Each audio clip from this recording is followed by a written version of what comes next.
আমরা সবাই জানি ধূমপান স্বাস্থ্যের পক্ষে ক্ষতিকারক, কিন্তু আপনি কি জানেন আপনি যখন একটি টানে ধোঁয়া ভেতরে নেন তখন আপনার শরীরের প্রত্যেকটি কোষের সাথে ঠিক কী ঘটে? ধোঁয়ার সাথে আপনার ফুসফুসে ঢুকে যায় ৭,০০০ স্যালসিলিক, যার মধ্যে ৭০টিরও বেশি সরাসরি ক্যান্সার সৃষ্টি করে।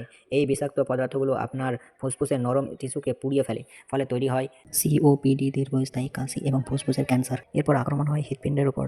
সিগারেটের নিকোটিক আপনার রক্তচাপ বাড়িয়ে দেয় এবং হৃৎপিণ্ডকে অতিরিক্ত কাজ করতে বাধ্য করে।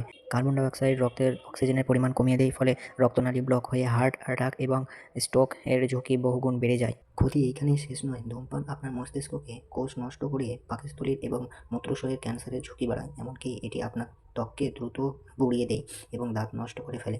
কিন্তু একটি ভালো খবর আছে, আপনি যদি আজই ধূমপান ছেড়ে দেন, আপনার শরীর সাথে সাথে নিজেকে মেরামত করা শুরু করবে। মাত্র কয়েক সপ্তাহের মধ্যে আপনার ফুসফুস কার্যক্ষমতা বাড়বে এবং হার্ট অ্যাটাকের ঝুঁকি কমতে শুরু করবে। আপনার জীবন আপনার হাতে। ধূমপান ছেড়ে দিন, সুস্থ জীবনে বাঁচুন, আজই শুরু করুন।